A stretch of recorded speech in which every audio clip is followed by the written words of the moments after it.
寄ってらっしゃい、見てらっしゃい。闇芝居の時間だ。Olá, samurais e geishas do meu canal do YouTube, beleza? Como é que vocês estão? Vocês estão de boas? Vocês estão tranquilos? Então tá tudo bem. Primeiramente, recado rápido, recado básico. Segue lá no Insta, eu faço votação ou eu aviso qual vai ser o vídeo. Segundo recado, curte a página do canal no Face, eu faço postagens diárias, curiosidades rápidas, coisas que não dá pra ficar postando aqui no canal toda hora. E por último, mas não menos importante, eu vou deixar tanto no card quanto na descrição as últimas 5 teorias, beleza? E quem já puder dar aquele apoio logo no início, eu agradeço. E bem como vocês estão vendo, né? A teoria de hoje é: e se o reino de Auricânia e Patagônia ainda existisse? E essa teoria é uma teoria minha. E bem, para quem não conhece esse quadro de teorias, eu pego fatos que poderiam ter dado certo, aí eu modo de uma maneira plausível para que nossa teoria aconteça. Nada assim aconteceu porque eu quis, entende? Sempre pego fatos que poderiam ter dado certo, aí eu dou aquela moldada de uma maneira plausível para que nossa teoria acontecer. Senão não ia ter por que ter este quadro. E eu também pego os 3 fatos mais importantes mundialmente falando: Primeira Guerra Mundial, Segunda Guerra Mundial, Guerra Fria e por último as conclusões. Mas enfim, né, bora lá pro contexto. O reino de Auricânia e Patagônia, ele existiu, mas ainda existe. Então, tipo, é um caso meio complexo. Por quê?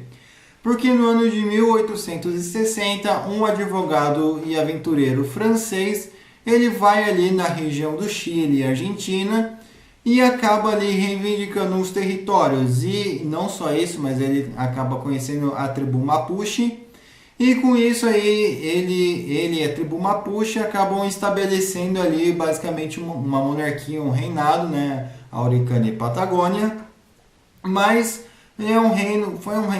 foi um reinado que não foi reconhecido nem pelo Chile nem pela Argentina, apenas pela França. Mas uma curiosidade é que, apesar desse reinado não existir, ele existe, porque existe sim coroações de reis, e o último rei da Auricânia Patagônia, ele foi coroado em 2018, mas ele governa em exílio na França, enfim.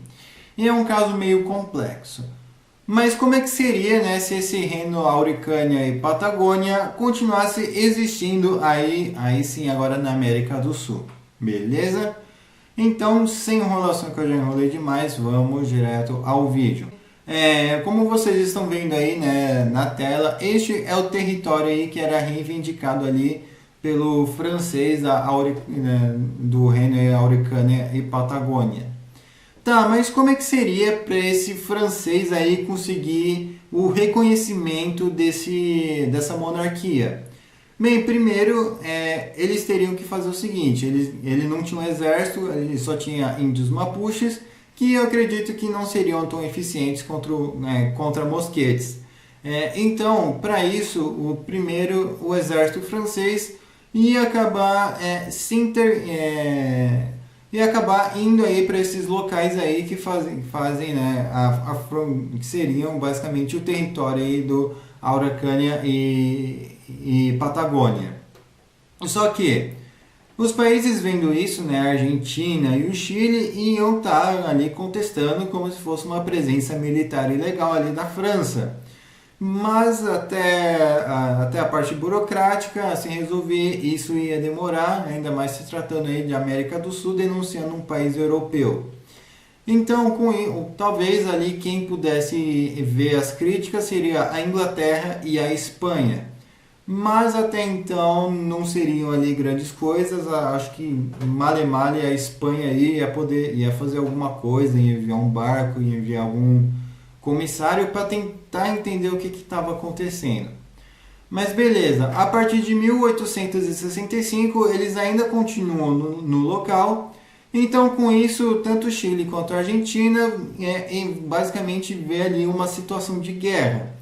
Mas não seria uma situação onde o reino da Auricânia e Patagônia iriam buscar ganhar território. Eles iriam apenas defender o território que eles já tinham, mas eles ajudariam os Mapuche a ter o seu próprio território, e com isso, né, essa guerra aí aconteceria mais ou menos aí na costa do Chile, como vocês estão vendo aí no mapa, mas não iria demorar muito, uma vez, né, que a guerra ia indo, e até que a Argentina saísse da guerra, pois eles pensariam, por que eu estou ajudando o Chile, sendo que ele pode ser um eventual inimigo contra o meu país? Então eu prefiro perder um território do que arriscar perder todo o meu país eventualmente em alguma futura disputa aí. Então a Argentina poderia acabar reconhecendo aí a área ali do reino da Araucánia e Patagônia. E por último, o Chile aí, que acabaria ali tipo guerreando ali com os Mapuche, né? Mas como estaria no enclave, o Chile aí já estaria em desvantagem. Então, né, eles basicamente assinariam já esse reconhecimento, e com os dois países já reconhecendo, os outros países iriam reconhecer aí, né, numa questão de tempo. Eu acredito que a Espanha poderia acabar reconhecendo, a Inglaterra ia fazer algumas objeções, mas com o tempo já iria reconhecer. Já adiantando aí para a Primeira Guerra Mundial, né, eu acredito que o reino de Araucánia e Patagônia, eles iriam acabar assim, sendo um protetorado francês, né, ainda assim, tipo, aquele protetorado francês que não tem muita autonomia e também não tem muita voz, que eu quero dizer. Então eles basicamente teriam aí que obedecer à França aí no início. Mas eu acredito que a França, né, iria já ter uma saída para o Pacífico através desse reino. Então seria muito mais fácil até mesmo para a França enviar tropas para guerrear contra os territórios que a Alemanha tinha ali na Oceania. Então eles estariam basicamente apostando uma corrida ali com os ingleses e com os japoneses, para ver quem ocuparia ali mais territórios alemães em menos tempo. Então, com isso, a França ali poderia até mesmo acabar ocupando ali alguns territórios alemães, né, as poucas colônias que a Alemanha tinha, ou então acabar dividindo com a Inglaterra e com o Japão mesmo, tanto faz. Beleza. Nós não vamos alterar o final aí da Primeira Guerra Mundial, né? Mas devido a esse feito aí, né, do reino da Araucánia e Patagônia, eles poderiam ali acabar tendo muito mais voz ali dentro do parlamento francês, e com isso acabar ganhando mais autonomia ali com o tempo, né? Então, tempo vai, tempo vem, né?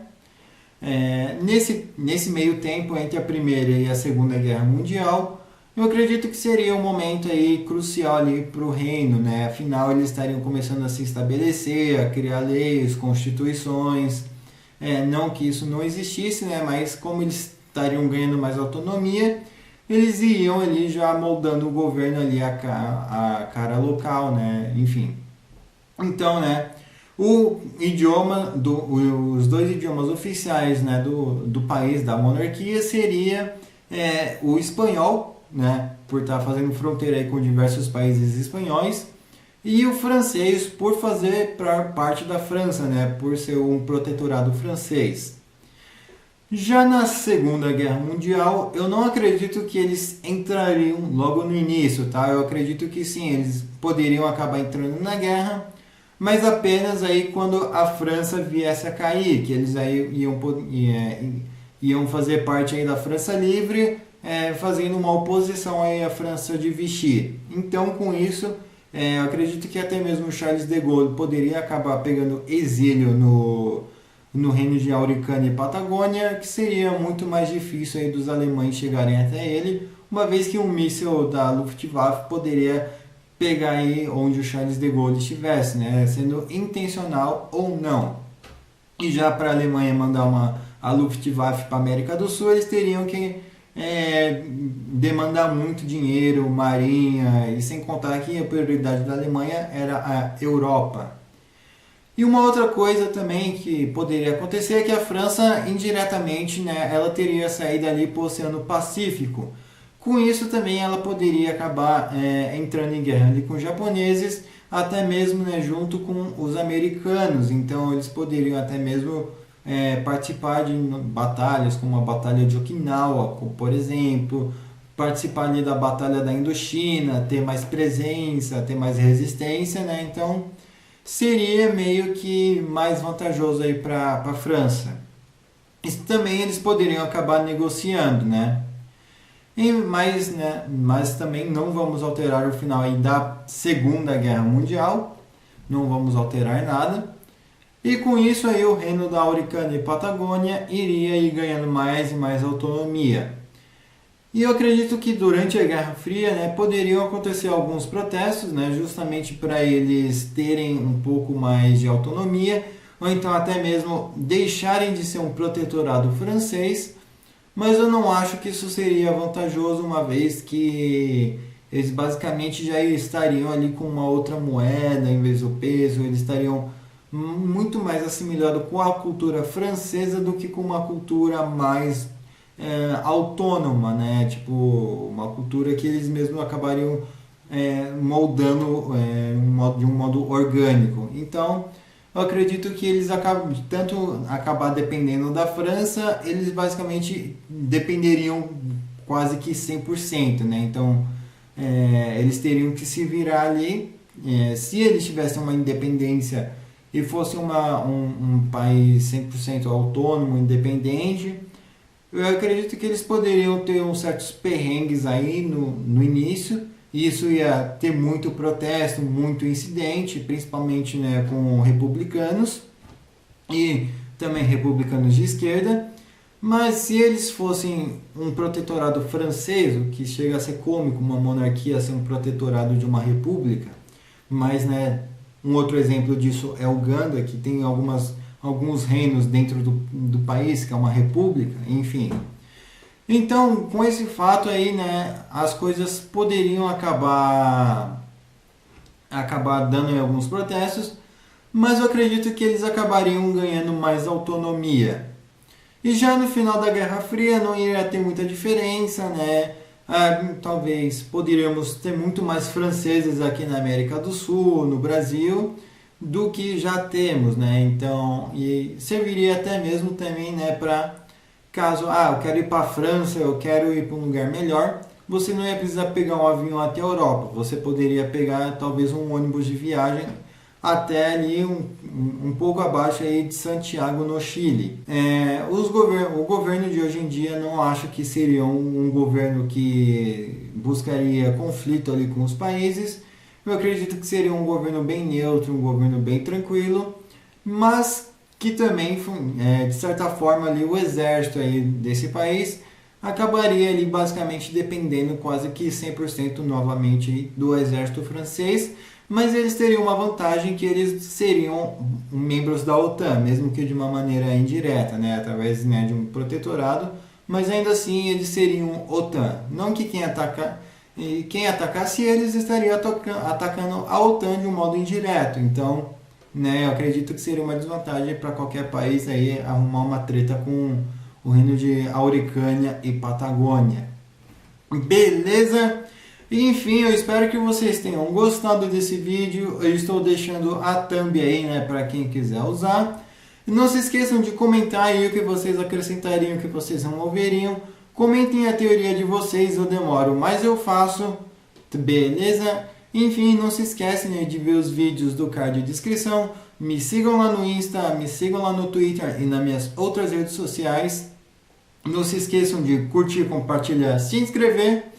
Passe esse vídeo para um amigo seu, para uma amiga sua, com uma pessoa se identifica. Fala assim: mano, você sabia que na América do Sul existiu um reino chamado Auricânia e Patagônia que ainda existe? O pessoal vai ficar confuso e fala assim: pera, como assim? Ele existiu, mas ainda existe? Daí você fala assim: não, que de 1860 a 1865 tinha um francês que reivindicava algumas áreas aí com os mapuches, mas esse reino nunca foi reconhecido, mas ainda existe rei nesse reino que governa em exílio através da França e que foi coroado em 2018. Mano, você tá ficando... Né, o pessoal vai falar assim: mano, você tá ficando loucão. Aí você responde não, aí você vai lá e recomenda esse vídeo para ele, para ela, como uma pessoa se identifica, beleza? Mas enfim, espero que vocês tenham gostado. Quem puder dar aquele apoio, eu agradeço. Não se esqueça de ver os vídeos do card de descrição, beleza? Enfim, falou e fui!